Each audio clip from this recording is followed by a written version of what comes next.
ಗಣೇಶ ಪಾಲಯ ವರದ ಗಣೇಶ ಪಾಲಯ. ಆಗಮಿಸಿದ ಎಲ್ಲಾ ತಂಡಗಳು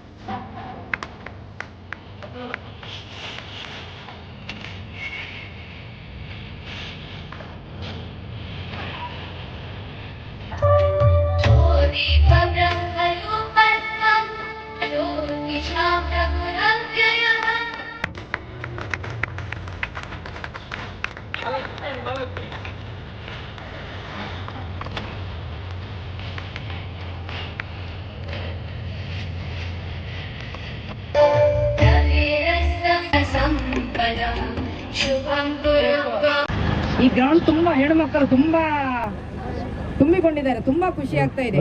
ಮೊದಲು ನಾವೆಲ್ಲ ಶಾಲೆಗೆಲ್ಲ ಹೋಗುವಾಗ ಈ ಮಹಿಳಾ ಸಂಘದವರು ದಿನ ಸಂಜೆ ಹೊತ್ತಿಗೆ ನಾನು ಸ್ಟೇಷನಿಗೆ ಬರುವಾಗ ಥ್ರೋಬಾಲ್ ಆಟ ಆಡ್ತಾ ಇದ್ರು.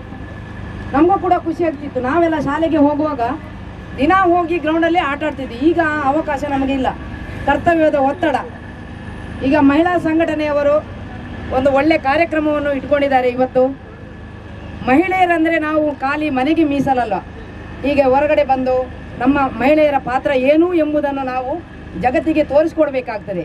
ಹಾಗಾಗಿ ಈಗ ನಾವು ಒಂದು ಹೆಣ್ಣು ಮಗಳು ತಾಯಿಯಾಗಿ, ಮಗಳಾಗಿ, ತಂಗಿಯಾಗಿ, ಅಕ್ಕನಾಗಿ ಎಲ್ಲ ಪಾತ್ರಗಳನ್ನು ನಾವು ನಿರ್ವಹಿಸ್ತಾ ಇದ್ದೇವೆ.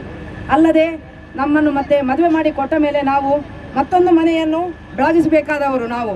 ನಮಗೆ ತುಂಬ ಜವಾಬ್ದಾರಿಗಳಿದೆ. ಹಾಗಾಗಿ ನೋಡಿ, ಸರ್ಕಾರ ಕೂಡ ನಮಗೆ ಹೆಣ್ಣು ಮಕ್ಕಳಿಗೆ ಒಳ್ಳೊಳ್ಳೆ ಸವಲತ್ತುಗಳನ್ನೆಲ್ಲ ಕೊಡ್ತಾ ಇದೆ. ನಾವು ಅದನ್ನು ಸದುಪಯೋಗ ಪಡಿಸಿಕೊಳ್ಬೇಕು. ಇದು ಜಾಸ್ತಿ ಏನು ನಾನು ಮಾತಾಡೋದಿಲ್ಲ, ಮಾತಾಡಲಿಕ್ಕೆ ತುಂಬ ಜನ ಗಣ್ಯರಿದ್ದಾರೆ. ಮತ್ತು ನಾನು ಸ್ವಲ್ಪ ಅರ್ಜೆಂಟ್ ಕೆಲಸ ಮೇಲೆ ನಮಗೆ ಒಂದು ಮೀಟಿಂಗ್ ಇದೆ, ಹಾಗಾಗಿ ನಾನು ಬೇಗ ಹೋಗಬೇಕಿದೆ.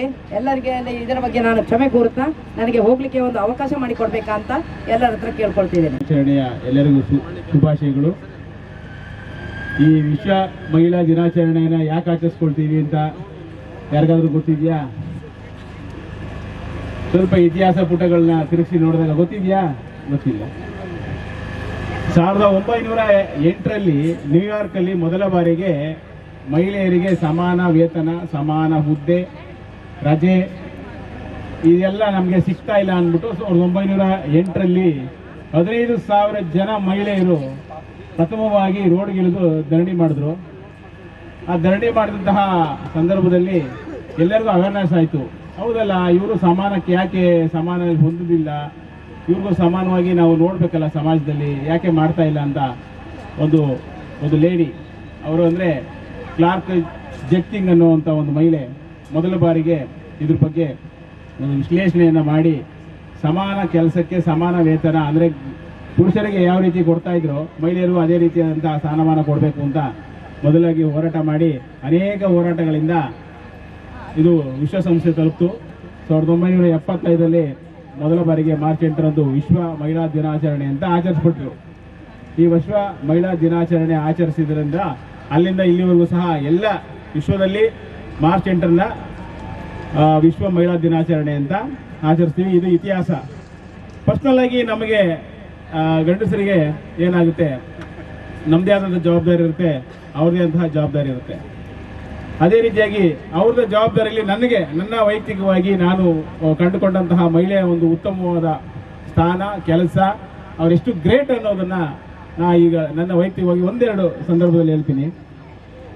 ನಾವು ಹೊಸದಾಗಿ ಕೆಲಸ ಸೇರಿಕೊಂಡಾಗ ನನಗೆ ಅದು ಹೊರಗಡೆಯಿಂದ ಬಂದ್ವಿ. ಯಾವುದೇ ಕೆಲಸದಲ್ಲಿ ನಮಗೆ ಮುಂದುವರಿಬೇಕು ಅಂತಂದರೆ ನಾವು ಮನೆಗಳನ್ನ ತೊರಿಬೇಕಾಗ್ತದೆ. ನಮ್ಮ ಹುದ್ದೆಯಲ್ಲಿ ಎಲ್ಲಿ ಸರ್ಕಾರ ಪೋಸ್ಟಿಂಗ್ ಮಾಡುತ್ತೋ ಅಲ್ಲಿ ಹೋಗ್ತೇವೆ. ಎಷ್ಟೋ ವರ್ಷ, 25-26 ವರ್ಷ ತಂದೆ ತಾಯಿ ಮನೆಯಲ್ಲಿದ್ದ ನಾನು ಮೊದಲ ಬಾರಿಗೆ ಹೊರಗಡೆ ಬಂದ ನಂತರ ಊಟಕ್ಕೆ ಭಾಳ ತೊಂದರೆ ಆಯಿತು. ಅಂದರೆ ತುಂಬಾ ತೊಂದರೆ ಆಯಿತು. ಯಾಕೆ ಅಂದರೆ ತಾಯಿ ಏನು ಮಾಡಿಕೊಟ್ರು ನಾವು ಬೈತಾ ಇದ್ವಿ, ಕೇಳ್ತಾ ಇದ್ವಿ. ಅಕ್ಕ ತಂಗಿರು ನಮಗೋಸ್ಕರ ಅವರು ನಮ್ಗೆ ಏನು ಬೇಕಾದ್ರೂ ಮಾಡಿಕೊಡ್ತಾ ಇದ್ರು. ಆದರೆ ಅದನ್ನೆಲ್ಲ ನಾನು ಅವ್ರಿಗೆ ಬೈದು ನನಗೆ ಇದೇ ಬೇಕು ಅದೇ ಬೇಕು ಅಂತ ಹಠ ಮಾಡ್ತಾ ಇದ್ದೆ. ಫಸ್ಟ್ ಟೈಮ್ ನಾನು ಮನೆಯಿಂದ ಹೊರಗಡೆ ಬಂದಾಗ ಊಟದ ಬೆಲೆ ಗೊತ್ತಾಯಿತು. ಆ ಊಟದ ಬೆಲೆ ಬಂದಾಗ ಒಂದು ದಿನ ನನಗೆ ರಾತ್ರಿ 10:30-11 ಗಂಟೆ ಆಗಿಬಿಟ್ಟಿದೆ, ಊಟ ಇಲ್ಲ. ಆವಾಗ ಅವ್ರನ್ನೆಲ್ಲ ನೆನೆಸ್ಕೊಂಡು ನಾನು ತುಂಬ ಕಣ್ಣೀರಿಟ್ಟೆ. ನಾನು ಎಷ್ಟು ದುರಂಕಾರವಾಗಿ ಮಾತಾಡ್ತಿದ್ದೆ, ಅದು ಒಬ್ಬನೇ ಆಗಿದ್ರು ಅವರೆಲ್ಲ ನಾನು ಚೆನ್ನಾಗಿ ನೋಡ್ಕೊಳ್ತಾ ಇದ್ರು. ಎಷ್ಟು ದುರಂಕಾರವಾಗಿ ಮಾತಾಡ್ತಿದ್ದೆ. ಈಗ ನನಗೆ ಊಟ ಇಲ್ಲ. ಆಗ ಒಬ್ಬರಿಗೆ ಫೋನ್ ಮಾಡಿದಾಗ ಅವರು ಅಡುಗೆ ಜಸ್ಟ್ ಸಿಂಪಲಾಗಿ ಅಡುಗೆ ಮಾಡೋದು ಹೇಳ್ಕೊಟ್ರು ಒಂದು 10 ನಿಮಿಷದಲ್ಲಿ. ಆ ಟೈಮಲ್ಲಿ ಅವ್ರನ್ನ ನೆನೆಸ್ಕೊಂಡೆ, ನನ್ನ ತಾಯಿ ನೆನೆಸ್ಕೊಂಡೆ, ಅಕ್ಕ ತಾಯಿ ನೆನೆಸ್ಕೊಂಡೆ. ಈ ರೀತಿಯಾಗಿ ಮಾಡಬಾರ್ದಾಗಿತ್ತು ಅಂತ ನಾನು ತುಂಬ ಕಣ್ಣೀರಿಟ್ಟೆ. ಆ ಸಂದರ್ಭದಲ್ಲಿ ಅವರ ವ್ಯಕ್ತಿತ್ವ, ಅವರ ಒಂದು ಬೆಲೆ ನನಗೆ ತುಂಬ ಹತ್ತಿರದಿಂದ ಗೊತ್ತಾಯಿತು. ಅದೇ ರೀತಿಯಾಗಿ ನಾವು ಗಂಡಸು ಏನು ಮಾಡ್ತೀವಿ, ಬೆಳಿಗ್ಗೆ ಎದ್ದಿದ ತಕ್ಷಣ ಆಫೀಸಿಗೆ ಬಂದ್ಬಿಡ್ತೀವಿ. ಆದರೆ ಅವ್ರು ಬೆಳಿಗ್ಗೆ 6 ಗಂಟೆಗೆ ಎದ್ದು ತಿರ್ಗಿ ಅಡುಗೆ ರೆಡಿ ಮಾಡಿ, ಮಕ್ಕಳು ರೆಡಿ ಮಾಡಿ, ಬಟ್ಟೆ ರೆಡಿ ಮಾಡಿ, ನಮಗೆ ಬುಟ್ಟಿ ಕಟ್ಟಿ, ಅವ್ರು ರೆಡಿಯಾಗಿ ಅವ್ರ ಆಫೀಸ್ಗೆ ಹೋಗಿ ಮತ್ತೆ ಬಂದು ಮತ್ತೆ ಅಡುಗೆ ಮಾಡಿ, ಮತ್ತೆ ಮಕ್ಕಳು ಓದಿಸಿ, ಮತ್ತೆ ಅವರು ನಮ್ಮನ ಬಗ್ಗೆ ಊಟ ಮಾಡಿಸಿ, ನಮ್ಮದು ಜೊತೆ ಬಟ್ಟೆ ಗೆಟ್ಟೆಲ್ಲ ರೆಡಿ ಮಾಡಿ, ಮತ್ತೆ ಅವರು ಕೊನೆ ಮಲ್ಕೋತಾರೆ. ಇದರಲ್ಲಿ ಜಾಸ್ತಿ ಕೆಲಸ ಮಾಡ್ತಾ ಇರೋದು ಯಾರು? ನೀವೇ. ಅಂದರೆ ಯೋಗರಾಜ್ ಭಟ್ರು ಹೇಳ್ದಂಗೆ ಹೆಣ್ಮಕ್ಳು ಸ್ಟ್ರಾಂಗ್ ಹೋದ್ರೆ ನೀವೇ. ಭಾಳ ಖುಷಿ ಆಗುತ್ತೆ. ಎಲ್ಲರೂ ಸೇರಿ ವಿಶ್ವ ಮಹಿಳಾ ದಿನಾಚರಣೆ ಪ್ರಥಮವಾಗಿ ಥ್ರೋಬಾಲ್ ಮೂಲಕ ಮಾಡ್ತಾ ಇದ್ದೀರಿ. ಭಾಳ ಖುಷಿ ಆಗುತ್ತೆ. ನಾನು ಕರೆದಿದ್ದು ಬೇರೆ ಅರ್ಜೆಂಟ್ ಕೆಲಸ ಇದ್ರೂ ಬಿಟ್ಟು ಬಂದಿದ್ದೀನಿ. ಯಾಕೆಂದರೆ ಇದಕ್ಕೆ ನಾವು ಮೊದಲ ಪ್ರಾಧಾನ್ಯತೆ ಕೊಡಬೇಕು. ಆದ್ದರಿಂದ ನನ್ನ ವೇದಿಕೆ ಕರೆಸಿ ನನಗೆ 2 ಮಾತುಗಳಾದಂತಹ ಎಲ್ಲರಿಗೂ ಹೃತ್ಪೂರ್ವಕ ಧನ್ಯವಾದ ಹೇಳ್ತೀನಿ. ಕಟ್ಟಿಕೊಂಡವರು ಯಶಸ್ವಿಯಲ್ಲಿ ಮುನ್ನಡೆಯುತ್ತಿರುವ ಎಲ್ಲರಿಗೂ ಕೂಡ ಈ ಸಮಾಜದಲ್ಲಿ ಬದುಕುವ ಹಕ್ಕಿದೆ. ಎಲ್ಲರಂತೆ ಓಡಾಡುವ ಶಕ್ತಿ ತುಂಬಬೇಕಾಗಿದೆ. ಆ ನಿಟ್ಟಿನಲ್ಲಿ ವಿಶ್ವ ಮಹಿಳಾ ದಿನಾಚರಣೆಯ ಸಂದರ್ಭದಲ್ಲಿ ಕುಂದಾಪುರ ಗಾಂಧಿ ಮೈದಾನ ಮಹಿಳಾ ಥ್ರೋಬಾಲ್ ತಂಡದವರ ಹೃದಯ ಶ್ರೀಮಂತಿಕೆಯ ಕಾರ್ಯಕ್ರಮ ವಿಶೇಷ ಚೇತನ ಲಲಿತಾ ಕೊರವಡಿಯವರನ್ನ ಈ ವೇದಿಕೆಯಲ್ಲಿ ಸನ್ಮಾನಿಸಿಕೊಳ್ಳುತ್ತಿರುವ ಸಂಭ್ರಮದ ಕ್ಷಣಗಳಿಗೆ ಸಾಕ್ಷೀಭೂತರಾಗುತ್ತಿದ್ದೇವೆ. ಇಲ್ಲಿ ಕೇರ್ನಾಯ್ಕರ ಇಲ್ಲೇ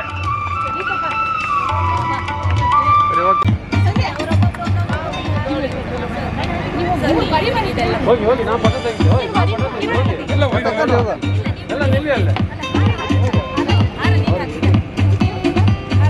ತೆಗಿತೆ ಬರುತ್ತೆ.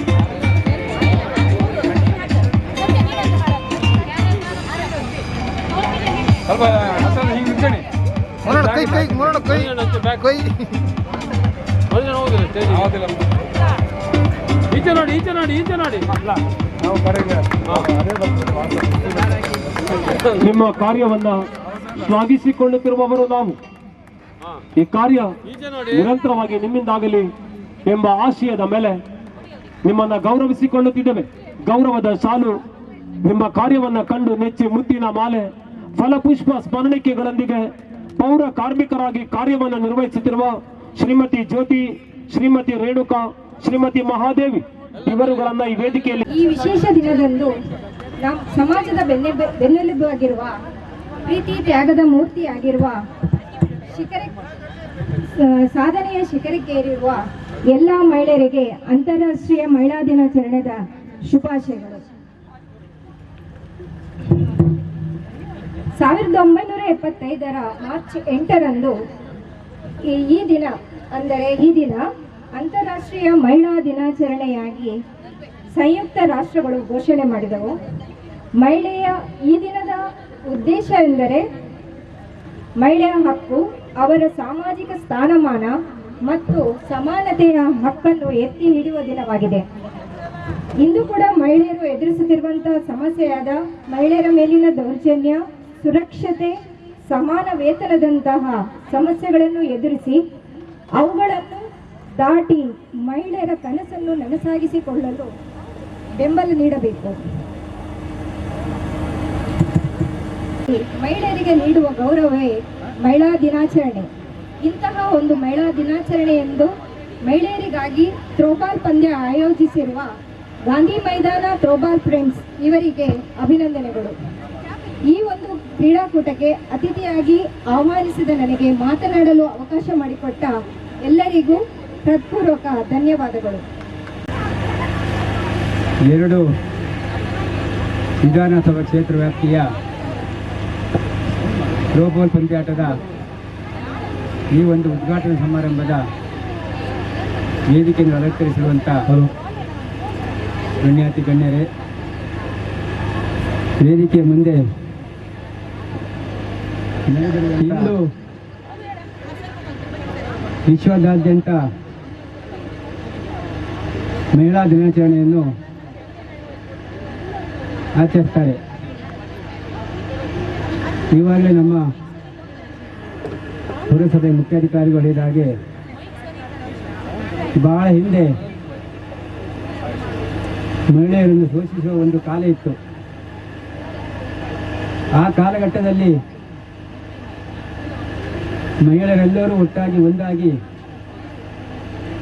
ನಮಗೆ ಒಂದು ಸ್ವಾತಂತ್ರ್ಯ ಬೇಕು, ನಾವು ಸ್ವತಂತ್ರವಾಗಿರಬೇಕು, ನಮಗೆ ಸಮಾಜದಲ್ಲಿ ಸಮಾನ ಸ್ಥಾನ ಸಿಗಬೇಕು ಎನ್ನುವ ದೃಷ್ಟಿಯಿಂದ 1905ರಲ್ಲಿ ನ್ಯೂಯಾರ್ಕ್ನಲ್ಲಿ ಪ್ರಾರಂಭಗೊಂಡಂಥ ಈ ಒಂದು ಮಹಿಳಾ ಚಳವಳಿಯು ತದನಂತರ ವಿಶ್ವದಾದ್ಯಂತ ಹಬ್ಬಿ 1975 ಮಾರ್ಚ್ 8ರಂದು ಭಾರತದಲ್ಲಿ ಕೂಡ ಬಂದು ಈ ಒಂದು ದಿನಾಚರಣೆಯನ್ನು ಭಾರತದಲ್ಲಿ ಕೂಡ ಪ್ರತಿ ವರ್ಷ ಮಾರ್ಚ್ 8ರಂದು ವಿಶ್ವ ಮಹಿಳಾ ದಿನಾಚರಣೆಯನ್ನು ಆಚರಿಸ್ತಾ ಇದ್ದಾರೆ. ಮಹಿಳೆಯು ಮತ್ತು ಸಮಾಜ ಇದು ಒಂದೇ ನಾಣ್ಯದ ಎರಡು ಮುಖ ಇದ್ದಾಗೆ. ಯಾವುದೇ ಒಬ್ಬ ಪುರುಷನ ಯಶಸ್ಸಿನ ಹಿಂದೆ ಮಹಿಳೆಯ ಪಾತ್ರ ಬಹಳ ಮುಖ್ಯವಾದ ಎಂದು ಬಹಳ ಹಿಂದಿನಿಂದಲೂ ಪ್ರಾಚ್ಯರು ಹೇಳ್ತಾ ಇದ್ದಾರೆ. ಅದೇ ರೀತಿ ಕೂಡ ಇತ್ತೀಚಿನ ದಿನಗಳಲ್ಲಿ ಸರ್ಕಾರ ಕೂಡ ಮಹಿಳೆಯರಿಗೆ ಹೆಚ್ಚಿನ ಆದ್ಯತೆಯನ್ನು ಕೊಟ್ಟು ಎಲ್ಲ ಉದ್ಯೋಗದಲ್ಲೂ ಕೂಡ ಮಹಿಳೆಯರಿಗೆ ಆದ್ಯತೆಯನ್ನು ಕೊಟ್ಟು ತನ್ಮೂಲಕವಾಗಿ ಮಹಿಳೆಯರು ಸಮಾಜದಲ್ಲಿ ಮುಂಚೂಣಿಯಲ್ಲಿದ್ದಾರೆ. ಮಹಿಳೆ ಎಂದರೆ ಒಂದು ಮನೆಯನ್ನು ವೃದ್ಧಿಸುವ ಅಥವಾ ಬೆಳಗಿಸುವ ಒಂದು ಸಮಯಧರಿತ್ರಿ ಎಂದು ಮಹಿಳೆಗೆ ಈ ಹೆಸರು ಬಂದಿದೆ. ಏಕೆಂದರೆ ಎಲ್ಲವುದನ್ನು ಸುಧಾರಿಸಿಕೊಂಡು ಎಲ್ಲವರನ್ನು ತಿದ್ದಿ ತೀಡಿ ಯಾವ ಸಮಯದಲ್ಲೂ ಕೂಡ ಧೃತಿಗಡದೆ ತನ್ನ ಕುಟುಂಬದವರೊಂದಿಗೆ ಅತ್ಯಂತ ಚೆನ್ನಾಗಿರುವುದು ಮಹಿಳೆಯ ಕರ್ತವ್ಯ ಮತ್ತು ಅವರ ಒಂದು ಚಾಣಾಕ್ಷತೆ ಕೂಡ ಹೌದು. ಈ ಒಂದು ನಿಟ್ಟಿನಲ್ಲಿ ಇಲ್ಲಿ ಸೇರಿರುವ ಗಾಂಧಿ ಮೈದಾನದ ಮಹಿಳಾ ಮಿತ್ರರು ಸಂಜೆ ಹೊತ್ತಿಗೆ ತಾವೆಲ್ಲ ಒಟ್ಟು ಸೇರಿ ಮನೆಯಲ್ಲಿರುವ ಈ ಒತ್ತಡವನ್ನು ಕಡಿಮೆ ಮಾಡಲಿಕ್ಕೆ ಪ್ರತಿ ದಿವಸ ಒಟ್ಟಿಗೆ ಸೇರಿ ಅವರು ಥ್ರೋಬಾಲ್ ಕ್ರೀಡೆಯನ್ನು ಆಡ್ತಾ ಇದ್ದಾರೆ. ಈ ಒಂದು ಕ್ರೀಡೆಯಿಂದ ಅವರ ಒತ್ತಡ ಕಡಿಮೆಯ ಜೊತೆಯಲ್ಲಿ ಎಲ್ಲರೂ ಒಟ್ಟಿಗೆ ಸೇರಿ ಒಳ್ಳೆ ರೀತಿಯ ಮಾತಾಡುವ ಅವಕಾಶ ಈ ಒಂದು ಗಾಂಧಿ ಮೈದಾನ ಮಹಿಳಾ ತಂಡದಿಂದ ಸಿಗ್ತದೆ. ಅವರು ಈ ಒಂದು ಕ್ರೀಡೆಯನ್ನು ಪ್ರತಿ ದಿವಸ ಆಡ್ತಾರೆ. ಅದರ ಜೊತೆಯಲ್ಲಿ ನಮ್ಮ ಪ್ರತಿಭೆಯು ಬೇರೆಯವರಿಗೆ ಗೊತ್ತಾಗಬೇಕು, ಬೇರೆಯವರ ಪ್ರತಿಭೆ ನಮಗೆ ಗೊತ್ತಾಗಬೇಕು ಅನ್ನೋ ದೃಷ್ಟಿಯಿಂದ ಈ ಒಂದು 2 ವಿಧಾನಸಭಾ ಕ್ಷೇತ್ರ ವ್ಯಾಪ್ತಿಯ ಥ್ರೋಬಾಲ್ ಕ್ರೀಡಾಕೂಟವನ್ನು ಆಯೋಜಿಸಿ ಇದು ಇವಾಗಲೇ ಉದ್ಘಾಟನೆಗೊಂಡಿದೆ. ಈ ಒಂದು ಕ್ರೀಡಾಕೂಟವು ಅತ್ಯಂತ ಯಶಸ್ವಿಯಾಗಲಿ, ಮಹಿಳೆಯರು ಸಹನೆಯಿಂದ ವರ್ತಿಸಿ ಸೋತವರು ಕುಗ್ಗದೆ ಗೆದ್ದವರು ಹಿಗ್ಗದೆ ಸೋಲು ಗೆಲುವನ್ನು ಸಮಾನವಾಗಿ ತೆಗೆದುಕೊಳ್ಳಬೇಕಾಗಿ ನಾನು ಎಲ್ಲರನ್ನು ವಿನಂತಿಸಿಕೊಳ್ತೇನೆ.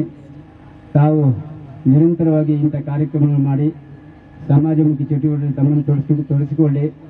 ಇಂದು ಸಾಧಕರನ್ನು ಸನ್ಮಾನಿಸಿದ್ದೀರಿ.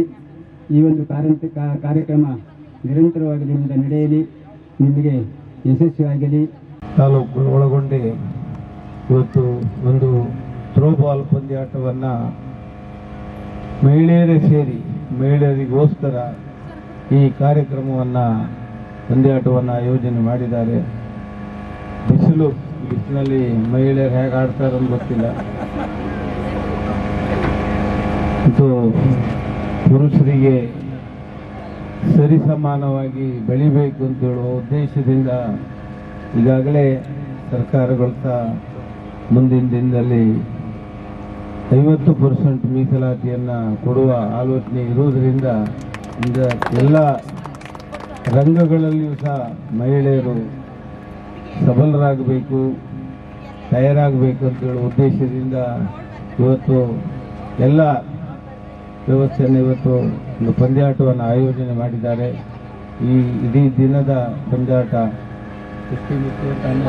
10 ತಂಡಗಳು ಈ ಟೂರ್ನಮೆಂಟಲ್ಲಿ ಭಾಗವಹಿಸ್ತದೆ. ಎಲ್ಲ ತಮ್ಮ ಸಂಪೂರ್ಣ ಪ್ರತಿಭೆಯನ್ನು ತೋರಿಸಬೇಕು, ಈ ಭಾಗದ ಪ್ರೇಕ್ಷಕರಿಗೂ ಮನವನ್ನು ರಂಜಿಸಬೇಕು.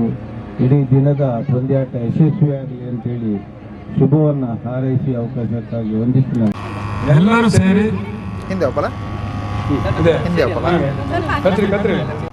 ನಡೆಸ್ತಾ ಇದ್ದಾರೆ ಕುಂದಾಪುರದ ಶಾಸಕರಾದ ಕಿರಣ್ ಕುಮಾರ್ ಕೊಡ್ಗಿ ಅವರು. ಎಸ್, ಎಲ್ಲರಿಗೂ ಶುಭ ಹಾರೈಸುತ್ತಾ ಈಗ ಎಸ್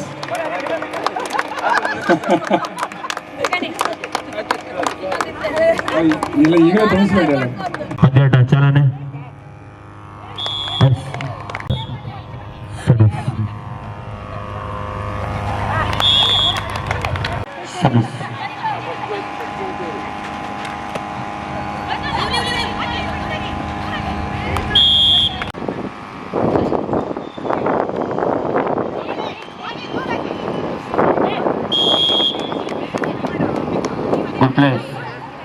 ಉತ್ತಮವಾದ ಒಂದು ಸ್ಥಳ, ಗುಡ್ ಪ್ಲೇಸ್. 12-9 1-0. ಎಸ್,